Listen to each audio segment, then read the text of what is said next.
What is going on, guys? It is the Film Physician here today with a defense video of The Rise of Skywalker, the 9th installment of the nonology of Star Wars The Skywalker Saga.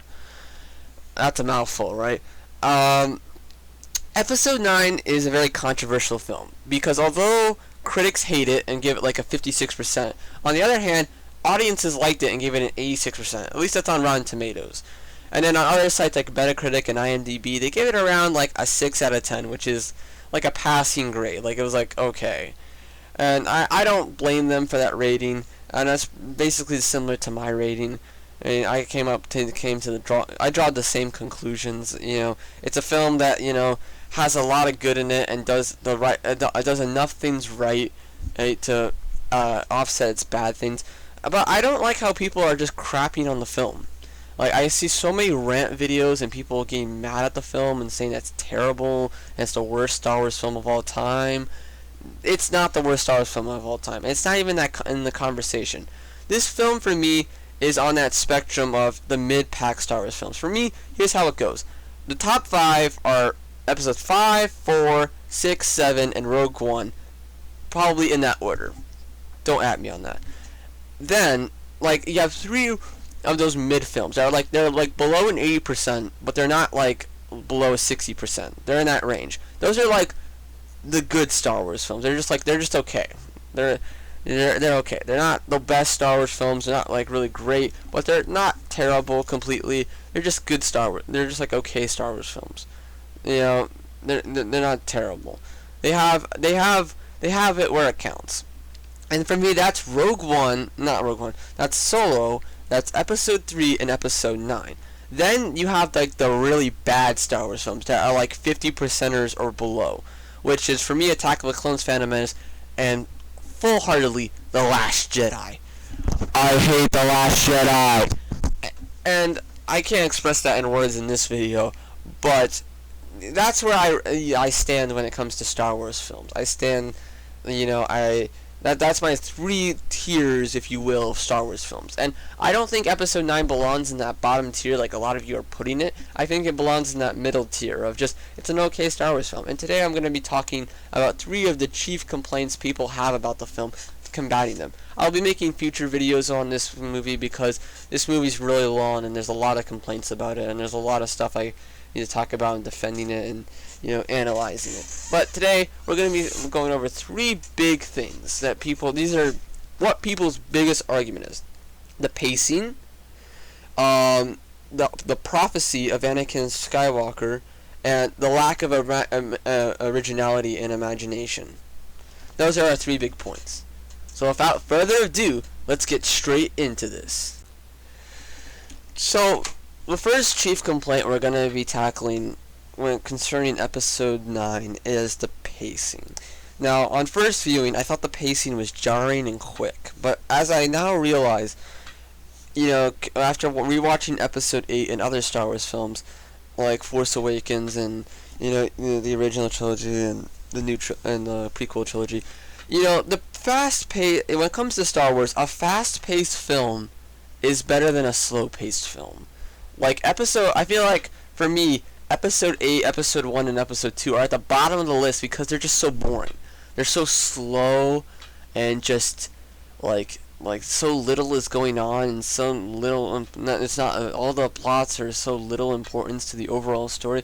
It's just so tiring and boring. I'm just going to say it, boring. But Episode 9 is, you know, I'd rather it be fast. Like I'd rather it be like Episode 7, now I look back, was a pretty fast-paced film.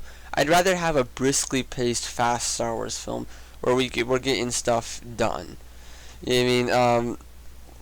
That, for me, you know, I'd rather have that than a slow, boring Star Wars film where nothing happens and, you know, it's like watching paint dry.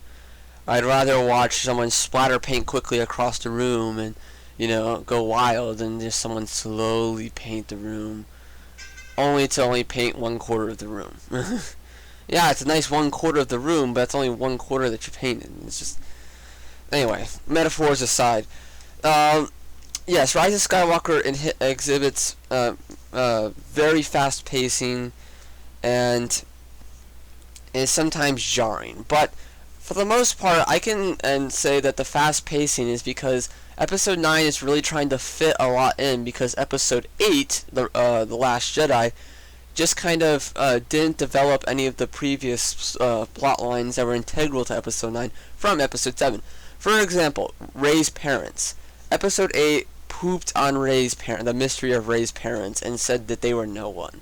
And then Episode 9 has to spend time trying to undo that and make the parent, and try to give some rationale to the parents' storylines, and somehow connect them to the overall greater conflict, and to explain Rey's overpoweredness. Then there's Snoke. You have to, Snoke have to give explanation that he was, Palpatine's, was a clone made by Palpatine that Palpatine was using to influence him, like kind of like a puppet, like he had his hand up his keister controlling him to do his bidding for him. So he wasn't in the line of directly dying again, because after being thrown off the balcony and betrayed by one apprentice, I think what's his name, Palpatine, was kind of apprehensive on doing that again, so he created Snoke to do that, and he kind of influenced him heavily. And I was, and we have to now talk. We have to spend time talking about that and showing clips of that, because Episode 8 killed Snoke off. Snoke could have had now, and that's another big chief complaint. People don't like the fact that in Episode 9 they bring back the Emperor, but, well, there's no big baddie anymore. Without Snoke, Snoke's dead. So now we have to bring in Emperor Palpatine, develop that, and we have to also give reasoning to Snoke. It already sounds like too many cooks in the kitchen, and a lot of this is Episode 8's fault. Then let's talk about Luke. Well, Luke needs a scene to come back and actually do something, because, once again, Rian Johnson pooped on Luke's character, and made it not Luke. This Luke we see in Episode 8 is not Luke Skywalker. So we have to have him come back in Episode 9, because we can't leave one of the most famed characters in all of Star Wars history to such a crappy, and poor, portrayal of the character. So, we had to make time for that. We had to make time for the Knights of Ren, because the Knights of Ren were crapped on in the last film. Episode 9 was in a conundrum, and it feels bloated and overpacked with stuff. It's because Episode 8 didn't take any of the time to develop them. All they developed was Ben's character.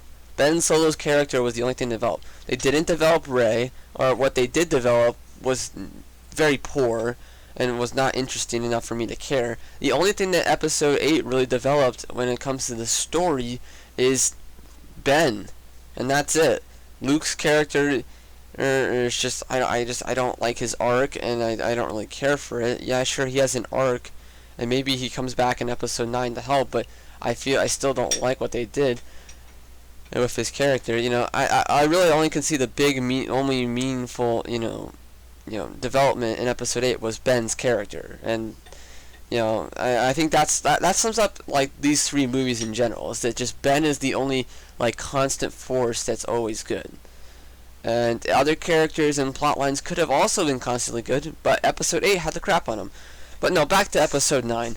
Episode 9's fast pace is circumstantial, because Episode 8 because it has to fit in plot lines that were left untouched by Episode 8 or crapped on by Episode 8, while also developing its real-time story for what's directly going on.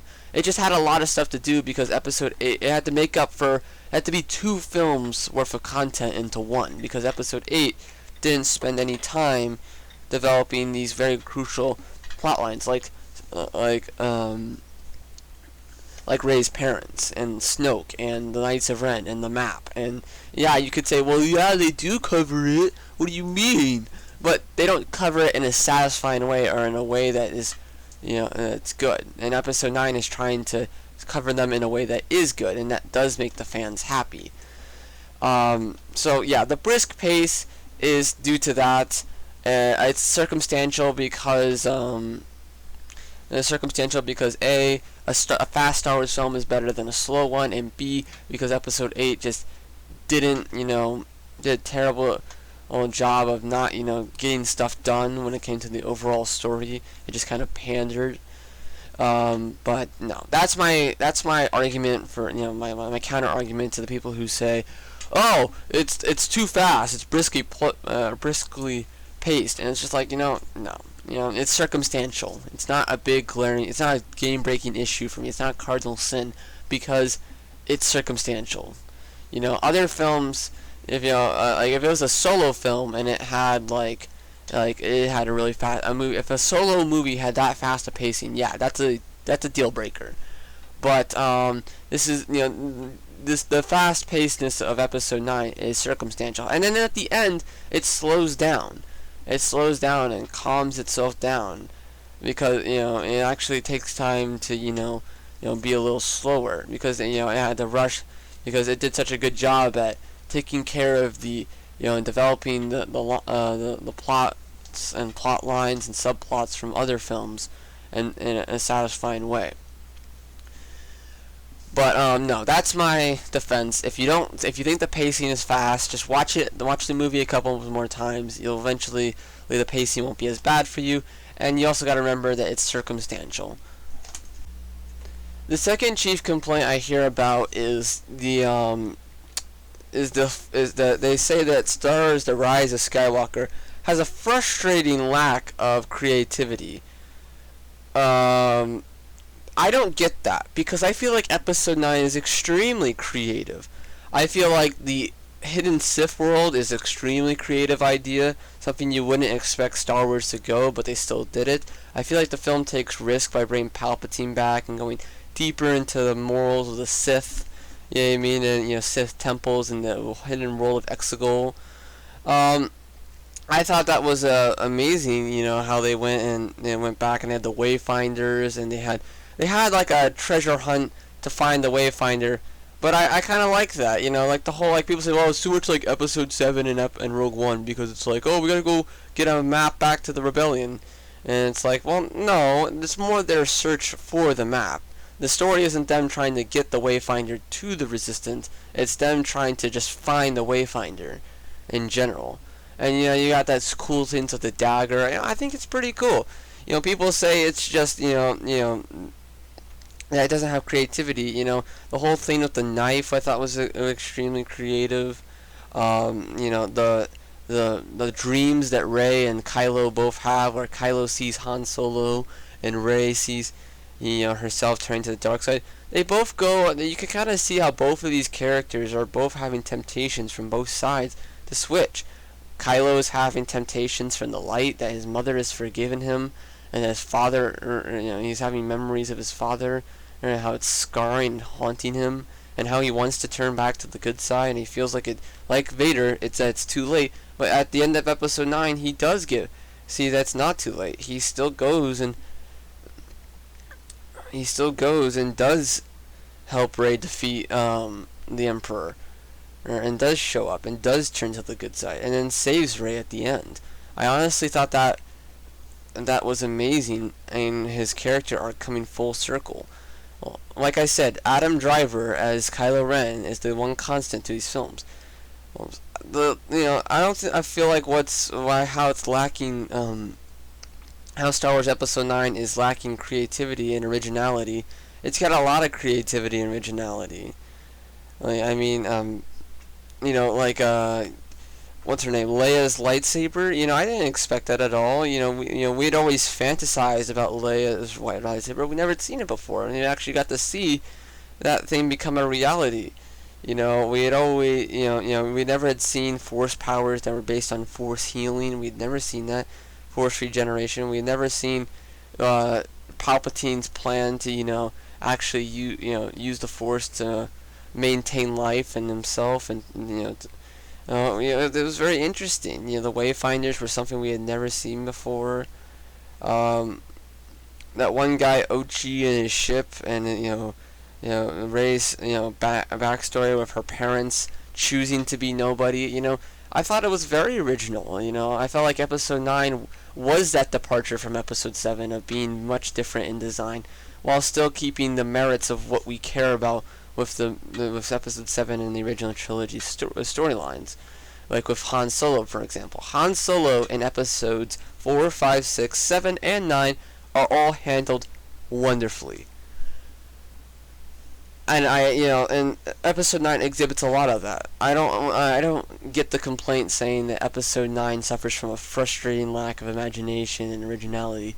I just don't see it. I feel like there's a lot of very original things in it, and I don't get the complaints.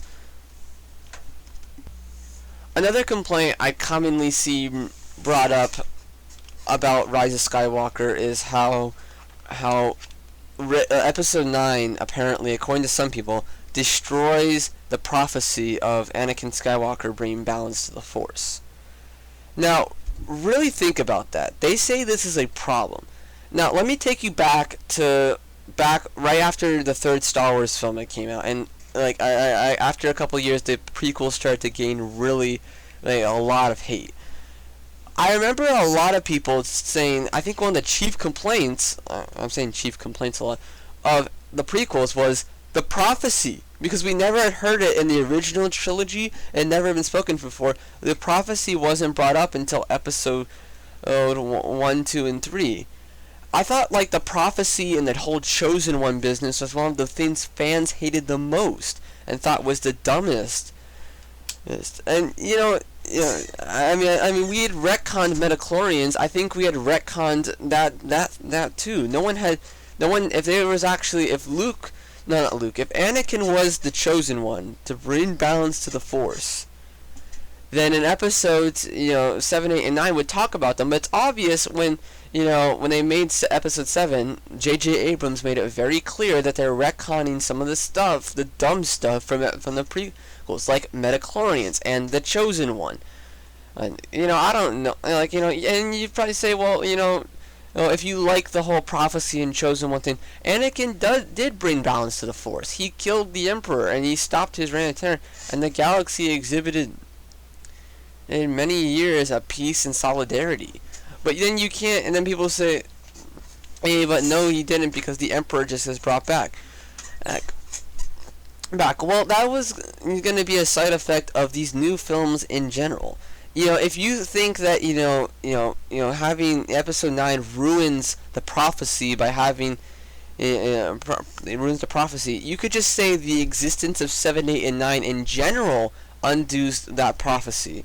Because 7, 8, and 9 is all about the realism of it, of how, just because they destroyed the Death Star and destroyed the Emperor doesn't mean that the war is over. There's still millions of Empire troops and equipment and fleets out there. They're still out there. The war is not over. Just some new baddie is going to take its new place. Nice. I mean, right after World War II, we defeated Germany. We thought, well, that's over. The big baddie's gone. But then a new big baddie rose from the ashes in the form of communism in Russia. I mean, in the Soviet Union. I mean, that doesn't end everything. If you destroy the Death Star and then kill the Emperor, yeah, sure, you mess up their plans quite a bit and distract them. But the Empire is still out there. I think there was a Robot Chicken skit that I think summarizes perfectly. After the Death Star has exploded, the Admiral tells the guy, he's like, convene all ships on Endor. I want the rebels wiped and obliterated from the galaxy. And the guy says, oh, nope, sorry. They destroyed the Emperor and the Death Star, and that means they win. And it's just like, there's nothing we can do to fight back. He goes, no, this is the end of the Empire. And it's like, no, that doesn't how it works. If that would be like if a country was declaring war on the United States of America and they were able to destroy Washington D.C. and kill the president. That doesn't mean the war is over. There's still thousands and millions of Americans and American troops out there that are still are still out there. You didn't win the war. You know what I mean? That's why another thing like about Episode 9. Episode 9 at the end expresses how in order for the war truly to end, the galaxy has to rise up. The galaxy has to, has to say no, stand up. Episode 8 they didn't. Episode 9 they did. When the galaxy rose up and the rebels weren't just the only ones fighting the Empire, they went. I love that quote where they say the way the Empire or the First Order or the Final Order or whatever wins is by making you think you're alone. But everyone's just really scared and timid. But episode 9 brings them together. Sure, it's not the most earned thing, but you can blame that on episode 8 not developing, and with the Battle of Crate being such a failure. I mean, I don't know. Whether you like episode 8 or not, I still think a lot of the problems from episode 9 stem from episode 8. But anyway, moving on. Move along. Episode 4 quote right there.